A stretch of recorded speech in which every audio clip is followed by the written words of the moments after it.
Pessoal, tudo bem? Bem-vindo a mais um vídeo aqui no meu canal. Eu vou começar esse episódio de hoje mostrando um desenho para vocês. Se você sabe que isso não é um chapéu, então você está pronto para embarcar comigo na história de Antoine de Saint-Exupéry, o autor de O Pequeno Príncipe, um dos livros mais amados da literatura infantil.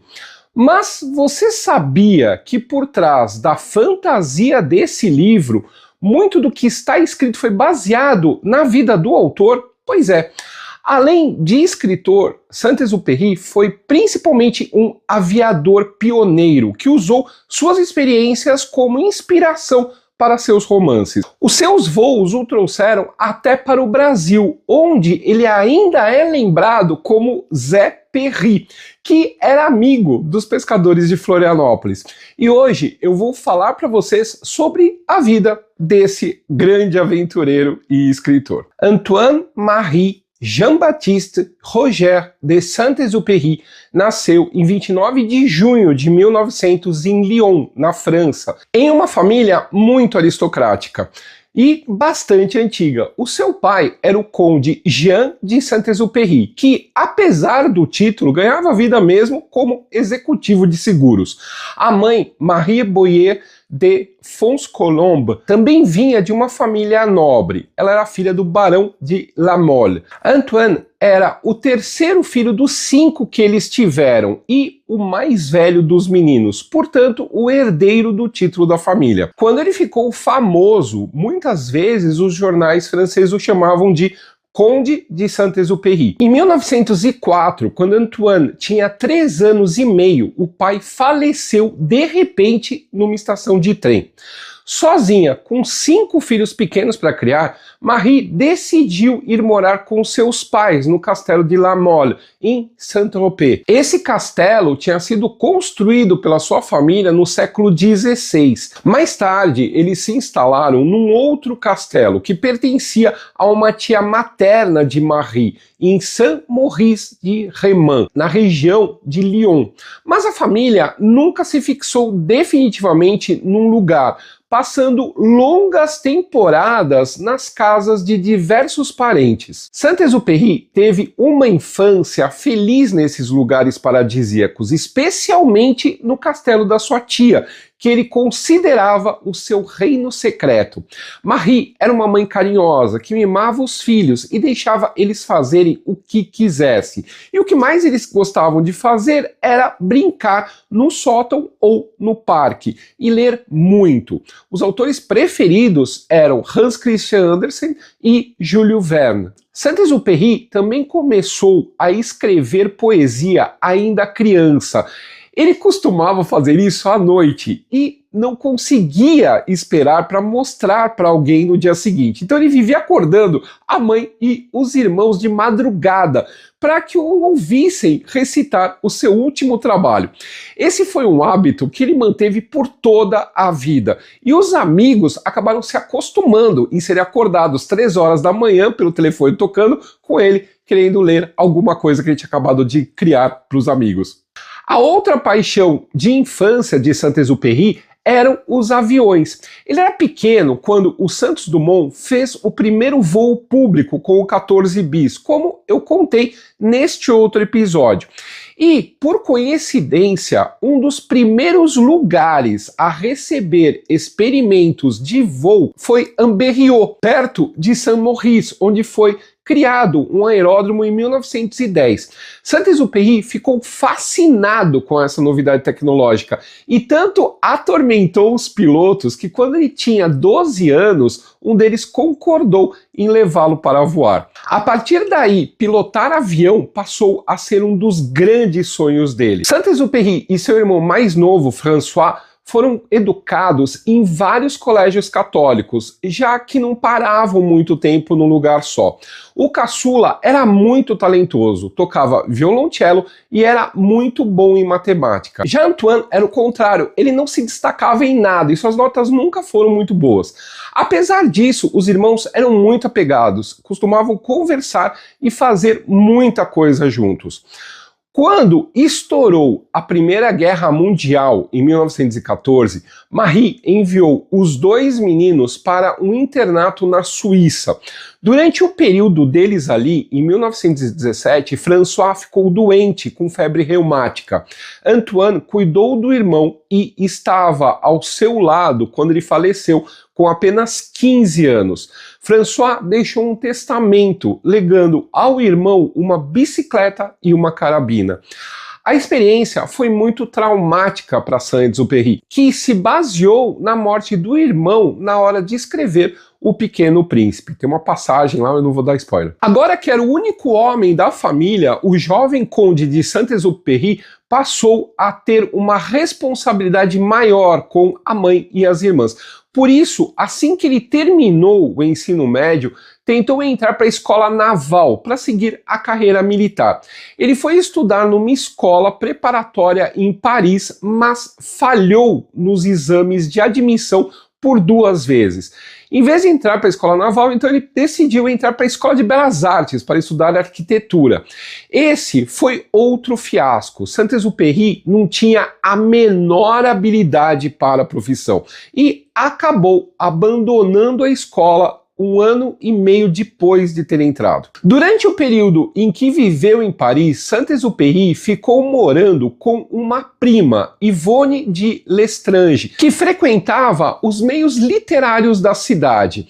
Por meio dela, ele entrou em contato com a vida cultural parisiense, que no pós-guerra já estava se tornando o grande centro dos loucos anos 20, como eu falei neste outro episódio. Mas Saint-Exupéry nunca se interessou muito pela sociedade de escritores que se aglomerava em Paris. Ele não tinha paciência para longas discussões intelectuais e preferia passar o seu tempo em cafés com os seus amigos, que incluíam poucos escritores, entre eles André Gide. Por algum tempo, Saint-Exupéry viveu do dinheiro que a mãe dele mandava para ele sobreviver lá em Paris. Ele fazia trabalhos esporádicos, morava nos lugares mais baratos que conseguia encontrar e ele conseguia se aproveitar da hospitalidade da prima e de outras famílias aristocráticas para conseguir comer bem. Mas em 1921, uma janela se abriu quando ele foi convocado para o serviço militar obrigatório. Saint-Exupéry foi designado para o 2º Regimento de Caçadores em Estrasburgo, que para sua felicidade tinha uma unidade de aviação do exército. Isso porque, como eu contei no episódio sobre o Barão Vermelho, os trabalhos de reconhecimento militar estavam mudando. Antes, eles eram feitos por unidades de cavalaria ligeira, como os caçadores, mas passaram cada vez mais a ser designados para os aviões. Saint-Exupéry começou a trabalhar com os aviões como mecânico, mas o seu sonho continuava sendo voar. Por isso, ele decidiu pagar por lições particulares de pilotagem.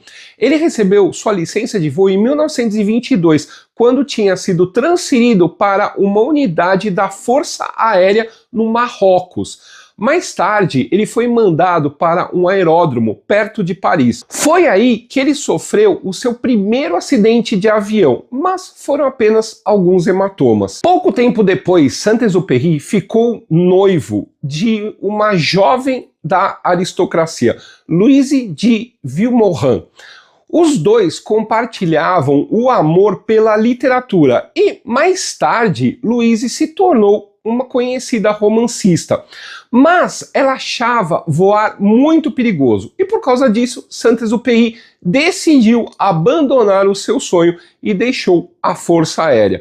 Mesmo com esse sacrifício, o noivado só durou mais alguns meses. Por algum tempo, Saint-Exupéry voltou a trabalhar com coisas que ele não gostava muito, como, por exemplo, representante de vendas de uma fábrica de caminhões. Nas horas vagas, ele se dedicava à sua antiga paixão de escrever e acordar todo mundo pelo telefone. Mas o amor pela aviação não ficou engavetado por muito tempo. Ele conseguiu trabalho de piloto numa companhia que levava turistas para fazer voos de lazer. A paciência de Saint-Exupéry acabou compensada porque em 1926 ele foi contratado pela Latécoère, uma das primeiras companhias de aviação do mundo. Essa empresa foi pioneira no serviço de correio por via aérea e, por isso, mais tarde passou a ser conhecida como Aéropostale.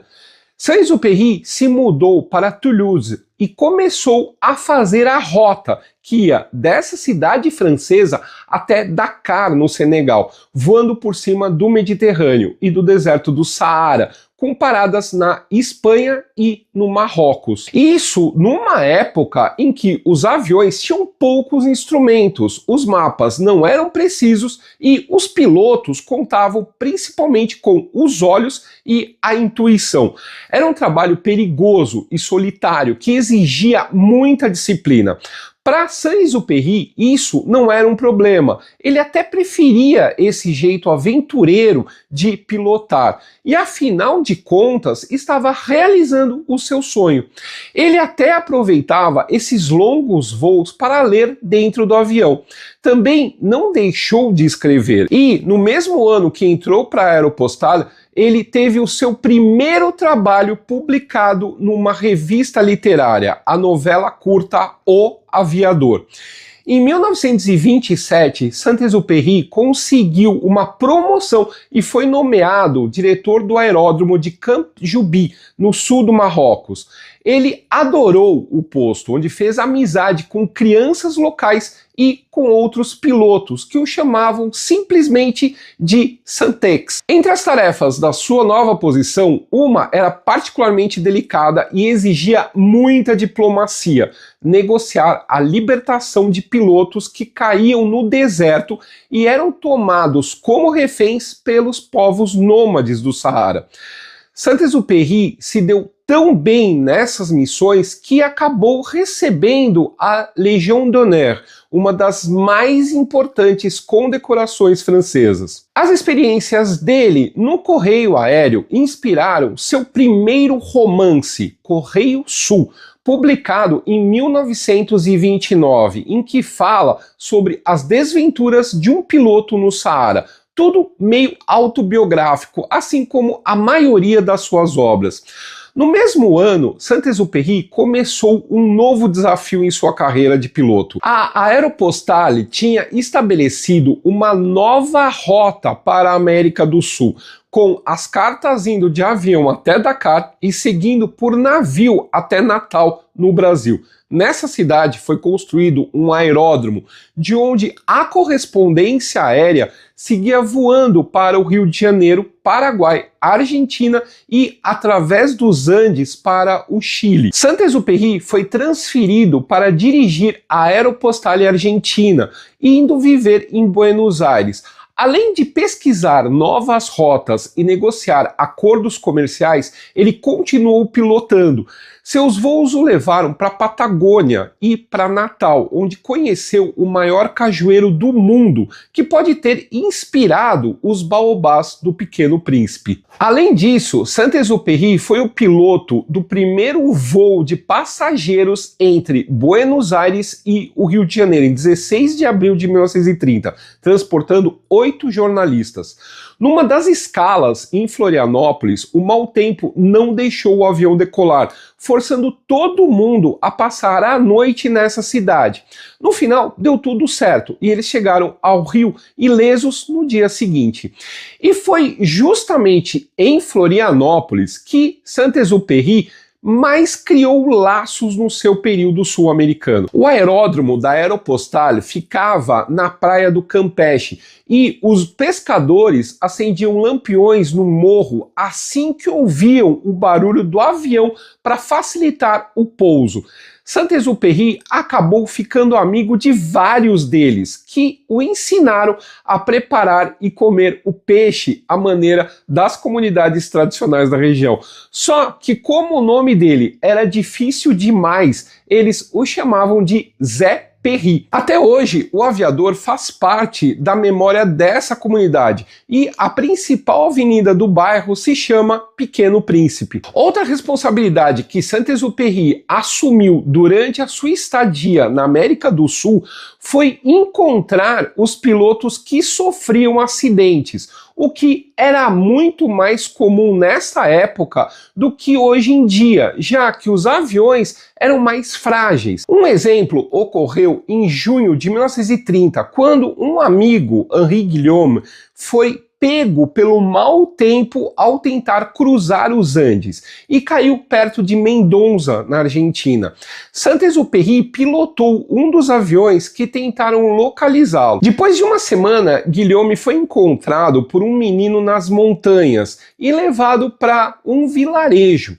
Saint-Exupéry fez questão de voar pessoalmente para o local para buscá-lo. Mais tarde, ele contou essa história no romance Terra dos Homens, de 1939. Também foi em 1930 que Saint-Exupéry conheceu o grande amor da sua vida. Consuelo Sucín era uma viúva salvadorenha que se havia instalado em Buenos Aires depois de perder o marido. Os dois compartilhavam o amor pela leitura e um jeito pouco convencional de olhar o mundo. Eles se casaram na França em 1931, mas o relacionamento sempre foi muito turbulento. Os dois brigavam, se separavam, voltavam, eram infiéis o tempo todo, mas também se preocupavam muito um com o outro. Saint-Exupéry considerava Consuelo sua musa, mas também uma fonte de muito estresse, tanto pela saúde delicada, já que ela tinha asma, como pelos dramas que ela fazia nas longas ausências do marido. Não é à toa que se acredita que ela foi a inspiração da Rosa do Pequeno Príncipe. A experiência na América do Sul rendeu outro romance, Voo Noturno, que recebeu prêmios e se tornou um enorme sucesso. Ele foi adaptado para o filme de Hollywood de 1933, com Clark Gable no papel principal. Depois virou um musical e inspirou até um perfume da Guerlain. Mas essa etapa da vida de Saint-Exupéry terminou em 1932, quando ele pediu demissão da Aéropostale e voltou para a França com Consuelo.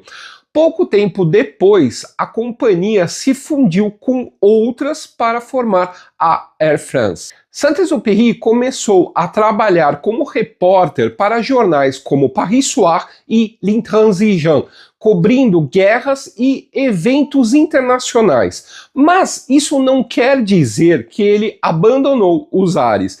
Ele atuou como piloto de testes da Air France e, mais tarde, em 1935, comprou um avião para tentar quebrar o recorde de velocidade do trajeto aéreo entre Paris e Saigon, na Indochina, atual Vietnã. O prêmio para quem conseguisse fazer o voo abaixo do recorde anterior era 150 mil francos, uma fortuna para a época. Ele e seu mecânico André Prévost partiram da França, de Paris, na madrugada de 29 de dezembro de 1935. Eles voaram na direção do sul da França, onde Prévost percebeu que o avião estava vazando combustível, obrigando a uma parada imprevista para consertar o problema. Depois, eles levantaram o voo de novo, atravessaram o Mediterrâneo e a parada seguinte foi em Benghazi, na Líbia, para reabastecer, continuando a viagem sobre o deserto durante a noite, sem instrumentos e sem meios de ser avisados sobre as mudanças das condições climáticas. 4 horas mais tarde, às 3 horas da madrugada de 30 de dezembro, o avião ficou perdido nas nuvens e acabou caindo. Saint-Exupéry e Prévost passaram 4 dias no deserto, praticamente sem água e sem comida, até serem resgatados bem desidratados por um grupo de beduínos. O avião da tentativa de recorde foi perdido, mas o dinheiro do seguro ajudou a comprar outro.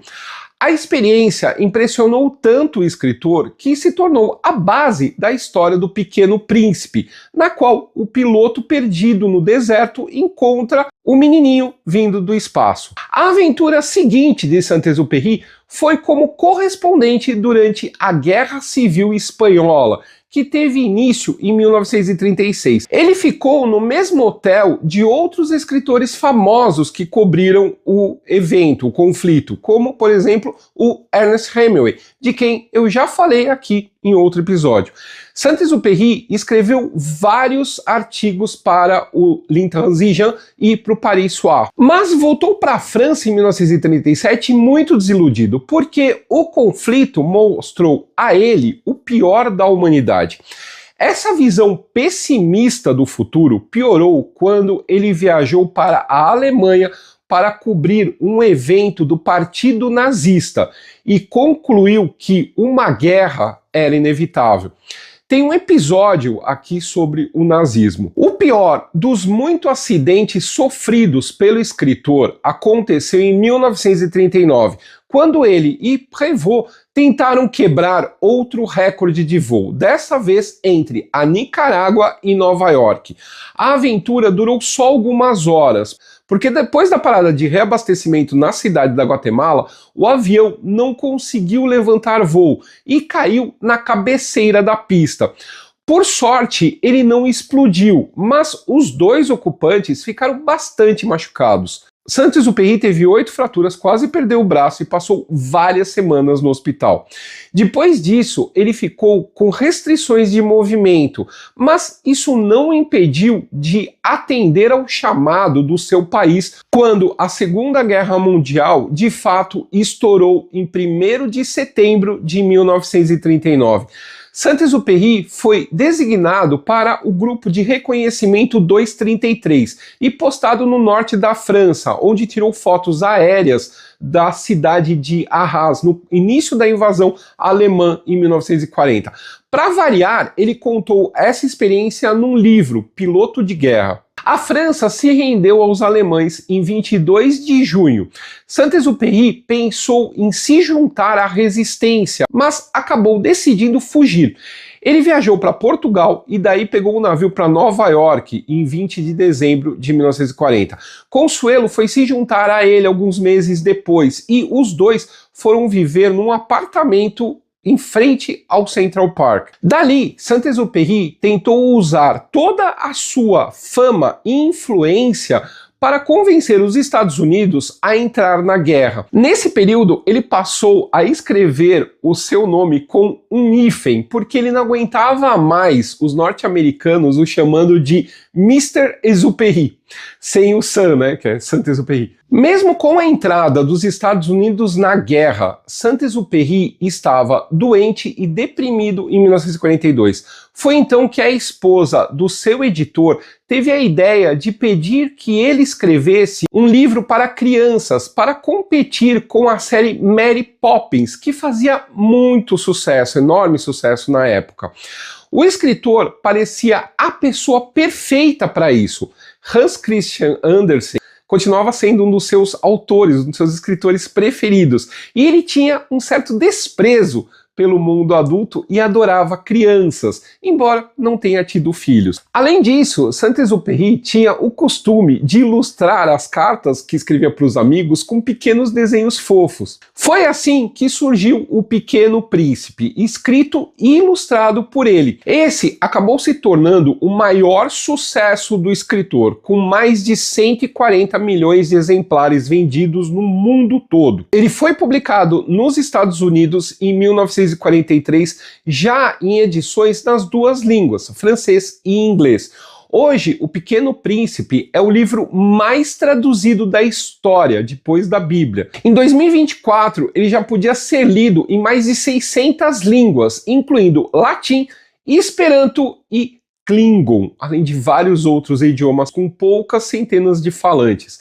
Curiosamente, O Pequeno Príncipe foi só publicado na França depois da morte de Saint-Exupéry. Isso porque o livro foi banido pelo regime colaboracionista de Vichy, junto com toda a obra do escritor.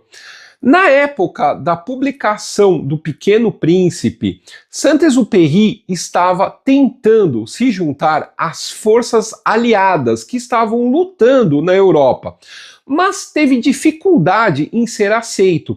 Isso porque, aos 42 anos, ele era 7 anos mais velho que o limite de idade para ser piloto. E além disso, ele sofria com as sequelas dos seus acidentes anteriores. Mas, de tanto insistir escrevendo para todo mundo e usando suas conexões, ele conseguiu se juntar à aviação da França Livre, liderada por Charles de Gaulle. Saint-Exupéry voltou para o regimento 233 com o posto de major e foi postado na Argélia como piloto de um caça P-38 Lightning, um avião diferente de tudo o que ele já havia pilotado até então.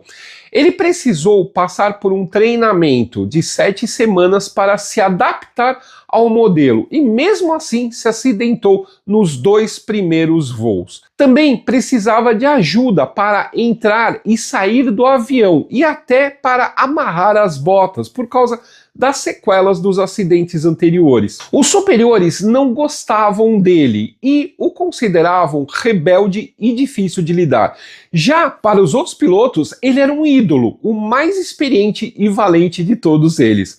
O pessoal de solo às vezes se irritava muito com ele por causa do seu hábito de ler no avião, que ele não tinha perdido. Uma vez ele deixou todo mundo esperando por 1 hora enquanto circulava o aeródromo, tentando terminar os últimos capítulos do livro que ele estava lendo. Apesar disso tudo, Saint-Exupéry odiava a guerra e tinha receio do futuro que poderia vir de um conflito tão prolongado. Ele só tinha se voluntariado para lutar porque considerava esse um dever com o seu país. Mas a tristeza com a guerra, as disputas com os superiores, que chegaram até mesmo a insinuar que ele simpatizava com os alemães, e as dores constantes foram cobrando um preço da sua saúde mental. Nos últimos meses, ele estava tão deprimido que só falava em morrer pela França. Também começou a beber muito, a ponto de preocupar os seus colegas, que chegaram até a pensar em impedi-lo de voar por algum tempo. Com o avanço da campanha na Europa, o regimento de Saint-Exupéry foi transferido para Bastia, na Córcega, de onde eles podiam alcançar o sul da França nas missões de reconhecimento.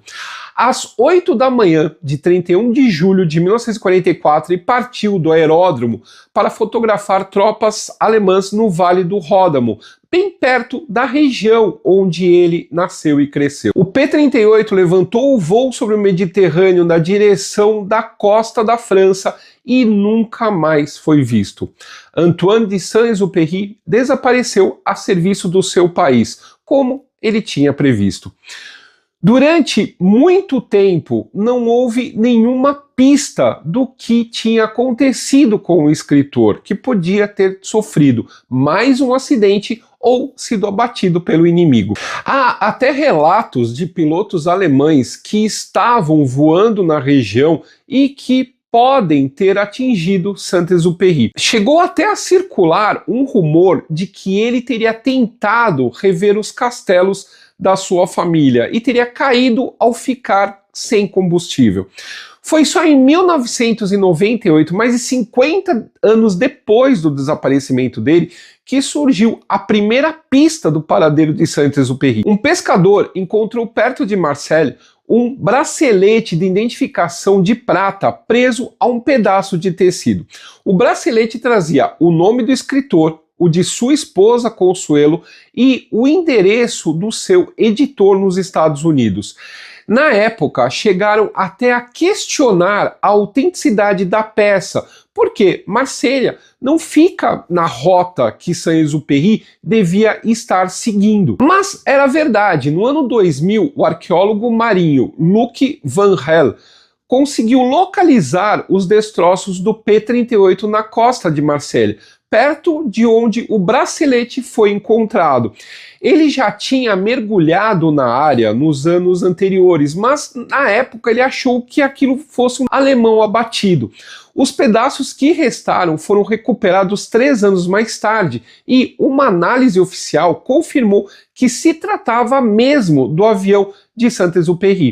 Embora não tenha conseguido confirmar a causa do acidente. Acredita-se que ele pode ter se desviado da rota para fugir dos aviões alemães na região.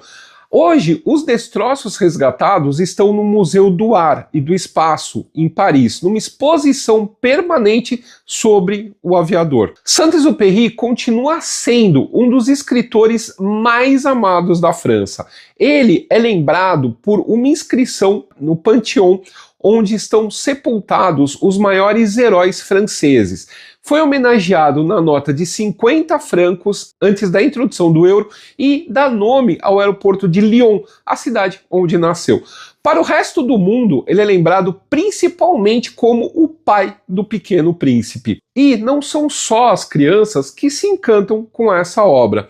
Até um asteroide descoberto em 1993 foi batizado com o nome de Béziers-12, em homenagem ao asteroide onde viveu o príncipezinho e a sua rosa. Bom, pessoal, essa história que eu tinha contado hoje para vocês, espero que vocês tenham gostado.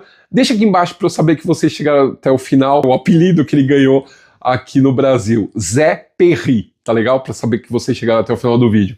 Então, um abraço para todo mundo. Muito obrigado por vocês terem chegado até aqui o final do vídeo. Dá uma olhadinha se vocês estão inscritos no canal. Se não está inscrito, se inscreva. Não esquece de clicar aí no sino para ativar as notificações, né? Toda quarta-feira, 8h30 da noite, tem vídeo novo. Mas aí você colocando aí no sininho ajuda a lembrar. Para ajudar o canal, vocês podem mandar um Pix para nós ou entrar para o clube do canal. Além de deixar mensagens, like, dislike, mandar esse vídeo e outros aqui para outras pessoas que vocês acham que podem gostar. Tá legal? Um abraço, até o próximo vídeo.